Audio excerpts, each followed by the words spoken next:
Hello student, আজকে আমরা আবারও একটা ইম্পর্টেন্ট ইন্টারেস্টিং ভিডিও নিয়ে চলে এসেছি। আজকে আমরা এই ভিডিওতে উপপাদ্য সম্পর্কে শিখব। উপপাদ্য জিনিসটা কি দেখো।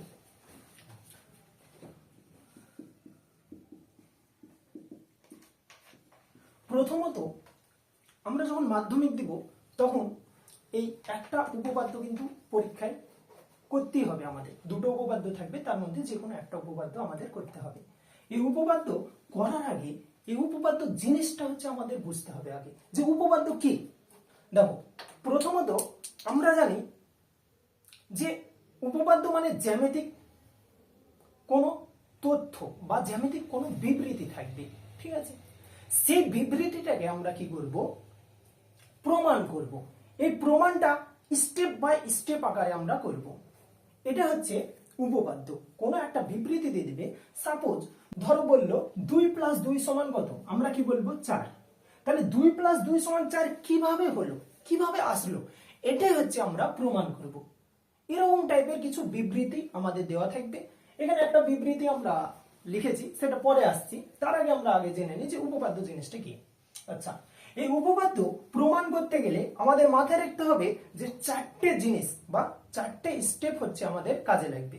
কখনো কখনো 4টে স্টেপ কাজে লাগে, কখনো কখনো আমাদের 3টে স্টেপও কাজে লাগে। কি? প্রথমত যেটা আমাদের কাজে লাগে প্রদত্ত। প্রদত্ত মানে যাকে কি বলা হয়? যে দেওয়া আছে। কি দেওয়া আছে? এই যে বিবৃতি, এই বিবৃতিটা দেওয়া আছে আমাদের, ঠিক আছে? যেটা হচ্ছে আমাদের লেখাই থাকবে, সেটাকে আমরা একটু বানিয়ে লিখবো, ঠিক আছে? এটা হচ্ছে প্রথম স্টেপ, যাকে আমরা কি বলবো? প্রদত্ত মানে হচ্ছে দেওয়া আছে। দ্বিতীয় যে স্টেপটা কাজে লাগে সেটা হচ্ছে প্রামাণ্য বিষয়। প্রামাণ্য বিষয়। আচ্ছা, প্রামাণ্য বিষয় মানে কি? প্রামাণ্য বিষয় মানে মাথায় রাখতে হবে আমাদের যে যেটা আমাদের প্রমাণ করতে হবে। কি প্রমাণ করতে হবে? এই যে একটু আগে আমি বললাম যে 2 + 2 = 4, আমাদের ওইরকমই কিছু একটা প্রমাণ করতে হবে। যে প্রামাণ্য বিষয় মানে প্রমাণ করতে হবে।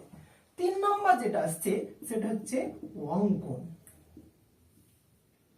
অর্থাৎ আমরা উপপাদ্য প্রমাণ করতে গিয়ে কিছু ছবি আঁকতে হবে। ছবির ওপর আমাদের এক্সট্রা কিছু হয়তো আঁকতে হতে পারে, সেই এক্সট্রা কিছুটা হচ্ছে কি? অঙ্কন। আর লাস্ট যেটা স্টেপ, যেটা হচ্ছে খুবই ইম্পর্টেন্ট, সেটা হচ্ছে আমাদের 4 নম্বর স্টেপ, প্রমাণ। তাহলে প্রথমত আমি কি বললাম যে উপপাদ্য প্রমাণ করতে গেলে যে কোনো উপপাদ্য হতে পারে, সেটা 4টে স্টেপ হচ্ছে আমাদের ফলো করতে হবে। প্রথমত যেটা প্রদত্ত, তারপরে যেটা আসছে প্রামাণ্য বিষয়, আর যেটা আসছে অঙ্কন, আর হচ্ছে প্রমাণ। মাথায় রাখতে হবে এই যে অঙ্কন যেটা, এই অঙ্কনটা কোনো কোনো উপপাদ্যে কাজে লাগে, আবার কোনো কোনো উপপাদ্যে কাজে লাগে না। কিন্তু বেশিরভাগ উপপাদ্যেই দেখবা যে অঙ্কনটা কাজে লাগবে। আমাদের প্রথম যেটা শুরু উপপাদ্য, সেটা আছে উপপাদ্য 3, যেটা অতটা ইম্পর্টেন্ট না, কাজেও লাগে না। আমরা যেটা করব উপপাদ্য 4, মানে উপপাদ্য 4 থেকে আমাদের উপপাদ্য স্টার্ট হয়েছে। অর্থাৎ ক্লাস 8 থেকে ক্লাস 8 এর প্রথম উপপাদ্য আছে উপপাদ্য 3, যেটা কাজে লাগবে না। তারপরে আমি যে বোর্ডে উপরে যেটা হেডিং দিয়েছি উপপাদ্য 4, সেটা হচ্ছে আমরা কাজ করব, ঠিক আছে? প্রমাণ করব এই উপপাদ্যটা। এখান থেকে শুরু হবে উপপাদ্য, অর্থাৎ ক্লাস 8 থেকে উপপাদ্য শুরু, ক্লাস 9 ক্লাস 10 পর্যন্ত হচ্ছে আমরা উপপাদ্য করব, ঠিক আছে? আচ্ছা, ঠিক আছে, চলো আমরা এই উপপাদ্যটা তাহলে প্রমাণ করি।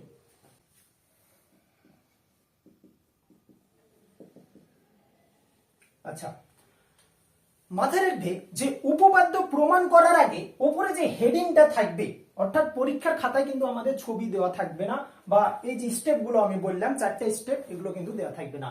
আমাদের প্রথমত উপপাদ্য প্রমাণ করতে যাওয়ার আগে উপপাদ্য যে হেডিংটা থাকবে, সেই হেডিংটা ভালোভাবে বুঝতে হবে আমাদের। যে হেডিংটা কি বলতে চেয়েছে দেখো। প্রথমে আমাদের যে উপপাদ্য 4 এর হেডিং এ কি বলছে? যে কোন ত্রিভুজে, কি কোন ত্রিভুজে, আমরা কি জানি যে ত্রিভুজ মানে কি? ত্রিভুজ মানে হচ্ছে 3টে বাহু থাকবে। ত্রি মানে কি? 3, আর ভুজ মানে কি? বাহু। 3টে বাহু থাকবে, আর সেটা হবে কি? সেটা সমতলিক একটা চিত্র হবে। অর্থাৎ কোন সমতলিক চিত্রের উপর 3টে বাহু দ্বারা কি হবে? সীমাবদ্ধ হবে, যুক্ত থাকবে, সেটাই হচ্ছে কি? ত্রিভুজ। তো কি বলছে? কোন ত্রিভুজের দুটো বাহুর দৈর্ঘ্য যদি সমান হয়, অর্থাৎ এখানে আমরা 3টে বাহু দেখতে পাচ্ছি। একটা হচ্ছে এবি, বা আমরা বিএও বলতে পারি, একটা হচ্ছে বিসি, আর একটা হচ্ছে এসি, বা আমরা বলতে পারি সিও। বলছে কোন ত্রিভুজের যদি দুটি বাহুর দৈর্ঘ্য সমান হয়, তাহলে সাপোজ ধরো আমরা নিলাম এবি আর এসি হচ্ছে সমান, তাহলে এবিসি একটা ত্রিভুজ ছিল, সেই ত্রিভুজের এবি আর এসি হচ্ছে সমান দেখালাম। এবার প্রশ্ন হতে পারে যে এখানে যে আমি এবিসি লিখেছি তার মানে কি শুধু এবিসি হবে? না, এবিসি বাদ দিয়ে অন্য কিছু হতে পারে। আমরা পি কিউ আরও নিতে পারি, আমরা এস টি পিও নিতে পারি, যা ইচ্ছা নিতে পারি। এ থেকে জেড পর্যন্ত 26টা লেটার আছে, তার মধ্যে যে কোনো অক্ষর আমরা নিতে পারি এখানে, ঠিক আছে। আচ্ছা, কি বলেছে কোন ত্রিভুজের দুটি বাহুর দৈর্ঘ্য অর্থাৎ এবি আর এসি যদি সমান হয় তাহলে কি হবে, তাদের বিপরীত কোণগুলো সমান হবে। অর্থাৎ কি বলতে চাইছে যে সাপোজ ধরো এই বাহুটা কি নাম এবি, তাহলে এবি বাহুর কোণ কোনটা হবে? এটা, মানে এবি বাহুর সামনে যেটা থাকবে সেটা হবে তার কোণ। আবার একই রকম এসি বাহুর সামনে যেটা থাকবে সেটা হবে তার কোণ। তাহলে এবি বাহুর সামনে যেটা আছে সেটা হচ্ছে এবি বাহুর কোণ, এসি বাহুর সামনে যেটা আছে সেটা হচ্ছে এসি কোণ। আচ্ছা, কোণকে লেখার নিয়ম আছে, অর্থাৎ এই কোণটাকে যখন আমরা বলবো তখন কি বলবো, যে কোণ এ বি সি বলবো। অর্থাৎ কোণে যে থাকবে তাকে সবসময় মিডিলে রাখবো, মাঝখানে রাখবো। কেউ যদি বলে যে এই কোণটার নাম হচ্ছে এসিবি, তাহলে কিন্তু ভুল। অর্থাৎ কোণে কে আছে? বি এ আছে, তার মানে বি কে হচ্ছে মিডিলে রাখবো। আমরা এটা বলতে পারি এবিসি বা সিবিএ বলতে পারি, ঠিক আছে। আচ্ছা, একই রকম ভাবে এই কোণটার নাম কি বলবো? এসিবি, কোণ এসিবি, এটাকে কোণ চিহ্ন বলা হয়, ঠিক আছে। এসিবি বা আমরা কি বলতে পারি বিসিএ। এই দুটো কি হবে? সমান হবে। সাপোজ এটা যদি 3 সেমি হয় এটাও কি হবে? 3 সেমি হবে। আবার এটা যদি 45 ডিগ্রি হয় এটাও কত ডিগ্রি হবে? 45 ডিগ্রি হবে। এটা হচ্ছে আমাদের প্রমাণ করতে হবে। আচ্ছা, প্রথমত উপপাদ্য যখন আমরা করতে যাব তখন হচ্ছে উপপাদ্যে যে হেডিং আছে না, সেই হেডিং থেকে হচ্ছে প্রদত্ত আর প্রামাণ্য বিষয়টা আমরা লিখে নিতে পারবো। কিছু করার দরকার না, ওটা জাস্ট আমরা বুঝবো, ঠিক আছে। ওই বুঝার পরে কি করবো, ওটাকে একটু কারেকশন করে হচ্ছে আমরা লিখবো। সেটা হচ্ছে ভাষায় আছে, আমরা হচ্ছে কি এ বি সি ডি যেটা ধরেছি সেটা দিয়ে লিখবো। আচ্ছা, এখানে কি বলেছে কোন ত্রিভুজে, কোন ত্রিভুজ বলেছে না, তাহলে আমরা সেই জায়গাটায় কি ত্রিভুজ পেয়েছি? এবিসি ত্রিভুজ পাইনি। তাহলে আমরা লিখবো যে এবিসি ত্রিভুজের কি বলেছি, দুটি বাহুর দৈর্ঘ্য সমান। তার মানে দুটি বাহু বলতে এখানে কে? এবি আর এসি।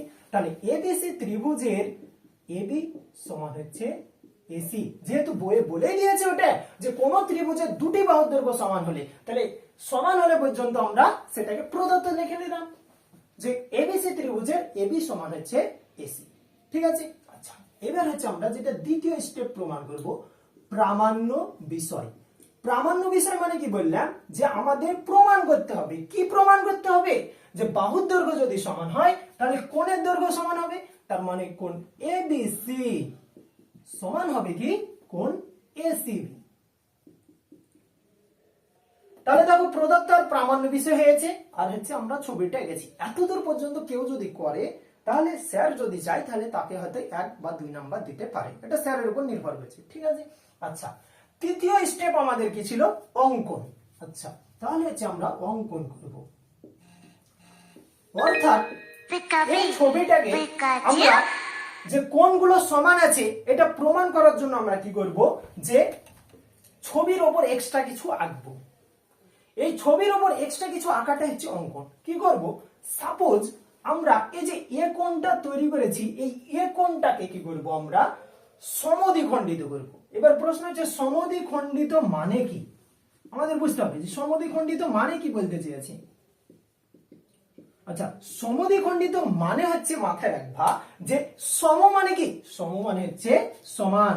যদি সন্ধি বিচ্ছেদ করি তাহলে কি পাবো? সম মানে সমান, যোগ দ্বি, দ্বি মানে কি? দ্বি মানে হচ্ছে 2। আর খণ্ডিত, খণ্ডিত মানে কি? ভাগ করা। খণ্ডিত তাহলে কি বলবো? সমান 2 ভাগে ভাগ করবে, ঠিক আছে। তার মানে এই কোণটাকে আমরা কি করব? সমদ্বিখণ্ডিত করব, ঠিক আছে। তাহলে এই কোণটাকে যদি সমদ্বিখণ্ডিত করি তাহলে আমরা ধরো এত দূর পর্যন্ত পেলাম।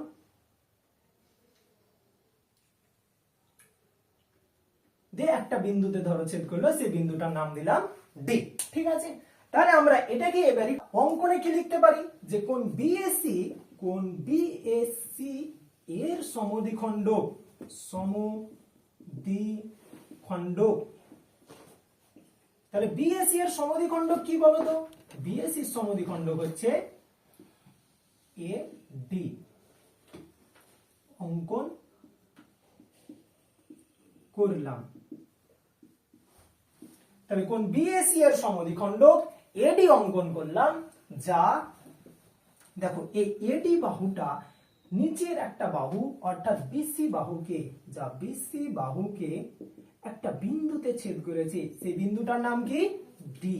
বিসি বাহুকে ডি বিন্দুতে ছেদ করেছে। এতদূর পর্যন্ত যদি কেউ করতে পারে তাহলে স্যার যদি চায় তাহলে ছবি প্লাস এতদূর পর্যন্ত হচ্ছে 2 মার্ক দিতে পারে, ঠিক আছে। আচ্ছা, এবার হচ্ছে আমরা যেটা প্রমাণ করব, উপপাদ্যের মেন জিনিস যেটা আমরা করব সেটা হচ্ছে প্রমাণ। কি প্রমাণ করতে হবে? যে আমাদের বাহুগুলোর দৈর্ঘ্য যদি সমান হয় তাহলে যে কোণ দুটো আছে সেই কোণ দুটোর দৈর্ঘ্য কি হবে? সমান হবে। এটা হচ্ছে আমাদের কি করতে হবে? প্রমাণ করতে। আচ্ছা, এটা প্রমাণ করার জন্য আমরা কি করব? এখানে আমরা সমদ্বিখণ্ডক করার পরে দেখো দুটো ত্রিভুজ পেয়েছি। এই যে ত্রিভুজটা পেয়েছি এই ত্রিভুজটার নাম কি? এবিডি। তাহলে আমরা লিখতে পারি যে ত্রিভুজ এবিডি ও এদিকেও একটা ত্রিভুজ পেয়েছি, দেখো ত্রিভুজ এডিসি এর, তাহলে ত্রিভুজ এবিসি ও ত্রিভুজ এডিসি এর আমরা এই কথাটা অবশ্যই বলতে পারি যে এবি সমান হচ্ছে এসি। কেন বলতে পারি এটা? কারণ উপপাদ্যের শুরুতেই একটা কথা বলেছে যে কোন ত্রিভুজের বিপরীত বাহুগুলোর দৈর্ঘ্য সমান হলে, তার মানে বিপরীত বাহুর দৈর্ঘ্য আমরা বলতে পারি সমান। এটা কোথা থেকে বলতে পারি? এটা আমরা বলতে পারি প্রদত্ত থেকে, ঠিক আছে। আচ্ছা, 2 নাম্বার, আমরা এ কোণকে সমদ্বিখণ্ডক করছি না, তাহলে এ কোণকে যেহেতু সমদ্বিখণ্ডিত করছি আমরা, তাহলে এ কোণ নিশ্চয়ই 2 ভাগে ভাগ হয়ে যাবে। তাহলে এটা যদি আমরা সাপোজ বলছি এটা যদি 60 ডিগ্রি থাকে, যখন 2 ভাগে ভাগ করব তখন কত ডিগ্রি হবে? 30 ডিগ্রি আর 30 ডিগ্রি, অর্থাৎ এদিকে 30 ডিগ্রি হবে, এদিকে 30 ডিগ্রি হবে। তাহলে আমরা এই কথাটা বলতে পারি যে কোণ বিএডি সমদ্বিখণ্ডিত করার পরে এদিকে যেটা কোণটা থাকছে সেটা হচ্ছে বিএডি সমান ওই সাইডে আরেকটা কোণ পাচ্ছি সেটা হচ্ছে আমরা কি পাচ্ছি? ডিএসি। অর্থাৎ আমরা বলতে পারি যে এই বিএডি কোণের সঙ্গে ডিএসি কোণ হচ্ছে সমান। এটা কোথায় পেলাম? এটা হচ্ছে যখন আমরা অঙ্কন করলাম, ঠিক আছে, তখন হচ্ছে পেলাম। তাই এখানে লিখে দেব আমরা অঙ্কন। এরপরে ঠিক আছে লাস্ট যেটা আরেকটা স্টেপ আমরা বলতে পারি যে এই দুটো ত্রিভুজ হচ্ছে, আমি কি দেখাচ্ছি এখানে? এখানে আমরা দেখাতে চাচ্ছি যে এই দুটো ত্রিভুজ সমান আছে। এটা আমরা ক্লাস 7-এ পড়েছিলাম, সর্বসমতা যে চ্যাপ্টারটা ছিল সেই চ্যাপ্টারে আমরা করেছিলাম যে কোন দুটো ত্রিভুজকে যখন আমরা সর্বসম দেখাতে যাব তখন মিনিমাম 3টে জিনিস এই ত্রিভুজের সঙ্গে ওই ত্রিভুজের সমান আছে এটা আমাদের দেখাতে হবে। যদি মিনিমাম 3টে জিনিস সমান আছে আমরা দেখিয়ে দিতে পারি, তার মানে বলতে পারবো যে এই ত্রিভুজের সঙ্গে ওই ত্রিভুজ হচ্ছে সর্বসম। যেখানে দেখো আমরা একটা বাহু সমান আছে দেখিয়ে দিতে পেরেছি, আমরা যে একটা বাহুর সঙ্গে আরেকটা বাহু সমান আছে এটা বলেছি, একটা কোণের সঙ্গে আরেকটা কোণ সমান আছে এটা আমরা বলেছি। আর একটা জিনিস আমরা বলতে পারি সেটা হচ্ছে এডি হচ্ছে একটা সাধারণ বাহু, এডি সাধারণ বাহু।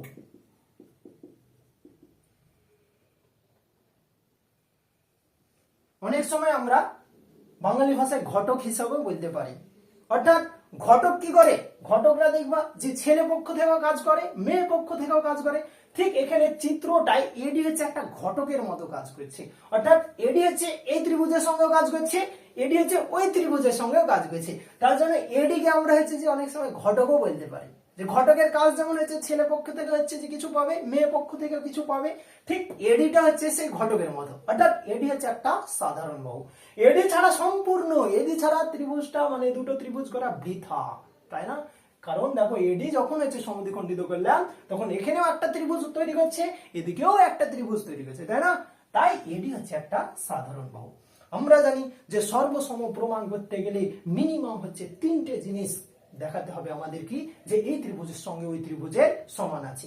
আর যদি আমরা দেখে দিতে পারি যে 3টে জিনিস সমান আছে, তার মানে আমরা বলতে পারি যে এই ত্রিভুজের সঙ্গে ওই ত্রিভুজ বাদ বাকি সবকিছু সমান হবে। এটা চোখ মুখ বন্ধ করে আমরা বলে দিতে পারি যে এই ত্রিভুজের সঙ্গে ওই ত্রিভুজ বাদ বাকি সবকিছু কি হবে? সমান হবে। তাহলে আমরা কি বলতে পারি যে অতএব ত্রিভুজ এবিডি সর্বসম, এটা হচ্ছে সর্বসম চিহ্ন, ত্রিভুজ হচ্ছে এডিসি।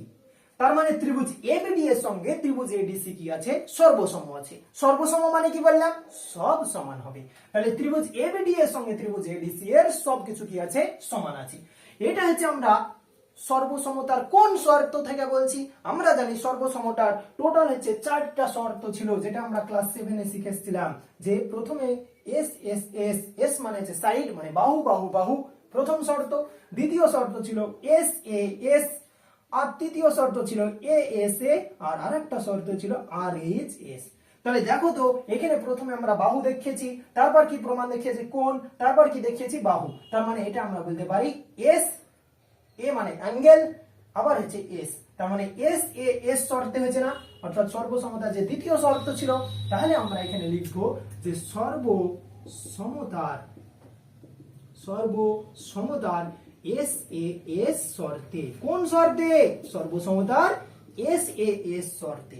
আর যখনই আমরা বলে দিব যে সর্বসমতার এস এ এস শর্তে দুটো ত্রিভুজ হচ্ছে সর্বসম আছে, দুটো ত্রিভুজ কি আছে, সর্বসম আছে, তার মানে আমরা চোখ মুখ বন্ধ করে বলে দিতে পারি যে বাকি জিনিসগুলো কি হবে, সর্বসম হবে। তার মানে এই ত্রিভুজের সঙ্গে ওই ত্রিভুজের মিনিমাম যদি 3টে জিনিস সমান হয়, তার মানে বাদ বাকি সবকিছু সমান হবে। তাহলে কি আমরা বলতে পারি না যে অতএব কোণ এবিডি সমান হচ্ছে কোণ এসিডি। এই কোণের সঙ্গে এই কোণ সমান হবে, কেন, কারণ হচ্ছে সর্বসমতারই এটা হচ্ছে অনুরূপ কোণ, অর্থাৎ এদিক আর এদিকের কোণ দুটো কি আছে, সমান আছে। তার মানে আমরা বলতে পারি যে সর্বসমতার অনুরূপ কোণ। তার মানে আমরা বলতে পারি যে এবিডি সমান এসিডি। আচ্ছা, এই যে এবিডি লিখেছি, এবিডি লেখা যা আর এবিসি লেখা একই জিনিস না। একটা কথা মাথায় রাখবা, বাহুকে আমরা যখনই বাড়াবো, অর্থাৎ এটা যদি 2 সেন্টিমিটার হয়, তাহলে এটাকে যখন আরেকটু বাড়াবো, দেখা যাচ্ছে আমরা 2 সেন্টিমিটার থেকে 3 সেন্টিমিটার পর্যন্ত গেলাম, তার মানে বাহুর মাপটা কিন্তু চেঞ্জ হলো, পরিবর্তন হলো। কিন্তু কোণের ক্ষেত্রে যখন এটা দেখা যাচ্ছে সাপোজ 30 ডিগ্রি আছে, এই কোণটাকে আমি আরো বাড়াচ্ছি, আরো বাড়িয়ে দিচ্ছি, ঠিক আছে, একই রকম ভাবে উপর দিকে আরো বাড়াচ্ছি, এটার কিন্তু চেঞ্জ হবে না, ঠিক আছে। তাহলে এই এবিডি এর পরিবর্তে আমরা বলতেই পারি যে এবিসি হবে। তার মানে আমরা বলতে পারি যে অতএব এবিসি, এবিডি এর পরিবর্তে হচ্ছে এবিসি লিখলাম, অর্থাৎ এবিডি যা এবিসি হচ্ছে সেম জিনিস। আবার এখানে দেখো এসিডি লিখেছি না, এসিডি, এই এসিডি এর পরিবর্তে আমরা বলতে পারি যে কোণ এসিডি, অর্থাৎ এবিডি লেখা যা এবিসি তা, এসিডি লেখা যা এসিডি তা। আমাদের এটাই প্রমাণ করতে বলেছিল যে এবিসি সমান হচ্ছে এসিডি হবে। তাহলে আমরা বলতে পারি হেন্স প্রুভ বা হচ্ছে প্রমাণিত। অনেক সময় 4 মার্কের দেয়, আবার অনেক সময় হচ্ছে 5 মার্কেরও দেয়, কিন্তু মাধ্যমিকে এইরকম টাইপের উপপাদ্য, যেটা নিয়ম হচ্ছে রুলস, মাধ্যমিকে যদি পরীক্ষায় থাকে উপপাদ্য তাহলে 5 মার্কের থাকবে। দেখো প্রথম থেকে আরেকবার বলে দিই উপপাদ্যটা। আমাদের এই যে উপপাদ্যটা আছে, এই উপপাদ্যে বলছে যে কোন ত্রিভুজের দুটো বাহুর দৈর্ঘ্য যদি সমান হয়, তাহলে তাদের বিপরীত কোণগুলোর পরিমাপ কি হবে, সমান হবে। দেখো প্রথমত আমরা জানি যে উপপাদ্য প্রমাণ করতে গেলে 4টে স্টেপ কাজে লাগবে। প্রথমত যেটা থাকছে সেটা হচ্ছে প্রদত্তে আমরা কি বলতে পারি যে এবিসি ত্রিভুজের এই এবি বাহুর সঙ্গে এসি বাহু হচ্ছে সমান। প্রামাণ্য বিষয়, যদি বাহুর দৈর্ঘ্য সমান হয় তাহলে কোণের পরিমাপ সমান হবে। দেখো এবিসি সমান এসিবি বলতে পারি। আচ্ছা, এটাকে প্রমাণ করার জন্য আমাদের এক্সট্রা কিছু ছবির উপর আঁকতে হবে, যেটাকে কি বলা হয় অঙ্কন। আমরা কি করলাম, অঙ্কন করলাম। কি অঙ্কন করেছি, এই যে এ কোণটা আছে, এই এ কোণটাকে আমরা কি করছি, সমদ্বিখণ্ডিত করছি, অর্থাৎ কোণ বিএসি এর সমদ্বিখণ্ড আমরা কি নিলাম, এডি একটা বাহু নিলাম। এই এডি বাহুটা কি করছে, বিসি বাহুকে সমান 2 ভাগে ভাগ করে দিয়েছি, অর্থাৎ বিসি বাহুর দৈর্ঘ্য যদি 4 সেমি হয়, তাহলে সমান 2 ভাগে ভাগ করলে এটা 2 সেমি আর এটা 2 সেমি আসবে, ঠিক আছে। আচ্ছা, এতদূর পর্যন্ত। আচ্ছা, এবার হচ্ছে আমরা যেটা মেইন জিনিস প্রমাণ করি। এই প্রমাণ করার জন্য আমরা যখন সমদ্বিখণ্ডিত করলাম, তখন এখানে টোটাল দেখো দুটো ত্রিভুজ পেয়েছি, ঠিক আছে। এই দুটো ত্রিভুজ কি আছে, সর্বসম আছে, এটা আমরা প্রমাণ দেখাবো। এই সর্বসম প্রমাণ দেখার জন্য ক্লাস 7 এ আমরা একটু চলে যাব। ক্লাস 7 এ আমরা শিখেছিলাম যে সর্ব মানে হচ্ছে সব, সম মানে হচ্ছে সমান, অর্থাৎ একটা ত্রিভুজের সঙ্গে আরেকটা ত্রিভুজে মিনিমাম যদি 3টে জিনিস সমান আমরা প্রমাণ দেখিয়ে দিতে পারি, তার মানে আমরা বলতে পারি যে বাকি সব জিনিস কি হবে, সমান হবে। মিনিমাম 3টে, ম্যাক্সিমাম অনেক হতে পারে, কিন্তু মিনিমাম হচ্ছে 3টে জিনিস। দেখো প্রথমত আমরা যেটা বললাম যে এবি সমান এসি, যেটা আমরা কোথায় পেয়েছি, প্রদত্ততে। তারপরে আমরা যেটা দেখলাম যে সমদ্বিখণ্ডিত করার পরে দুটো কোণ পেয়েছি, কোণ বিএডি আর কোণ হচ্ছে ডিএসি। তাহলে বিএডি সমান ডিএসি যেটা অঙ্কনে পেয়েছি। আর আরেকটা যেটা বললাম যে এডি হচ্ছে তাদের মিডিল হচ্ছে একটা সাধারণ বাহু হিসেবে দাঁড়িয়েছে, যে সাধারণ বাহুটা এই ত্রিভুজেও কাজ করছে আবার ওই ত্রিভুজও কাজ করছে। যখন এই ত্রিভুজ আমি বলবো, যদি আমি এডি কে বাদ দিয়ে দিই তাহলে কিন্তু এখানে এরকম ভাবে আমি ত্রিভুজ বলতে পারবো না, ঠিক আছে। তার জন্য এডি হচ্ছে একটা খুঁটির মতো দাঁড়িয়েছে, তাই না। আবার ওইদিকে যখন বলছি তখন এডি কাজ করছে, ঠিক আছে। তাহলে দেখো এডি হচ্ছে সাধারণ বাহু বললাম। কি বললাম, মিনিমাম তিনটে জিনিস প্রমাণ দেখাতে হবে। আমরা তিনটে জিনিস স্ট্রং লজিক দেখাতে হবে। যদি স্ট্রং লজিক দেখাতে পারি তবেই বলবো যে হ্যাঁ সর্বসম আছে। দেখো তিনটা স্ট্রং লজিক দেখিয়ে দিয়েছি, তার মানে সর্বসম। আর যখনই বলবো যে সর্বসম হয়েছে তার মানে বাকি জিনিসগুলো সমান হবে, তার মানে এই কোণের সঙ্গে এই কোণও সমান হবে। আবার এবিডি বলা মানে এবিসি, এসিডি বলা মানে এসিডি, যেটা আমাদের প্রমাণ করতে বলেছে। তাহলে আজকে এ পর্যন্ত, দেখা হচ্ছে আবার নেক্সট উপপাদ্য 5-এ। ততক্ষণের জন্য গুড বাই, টাটা।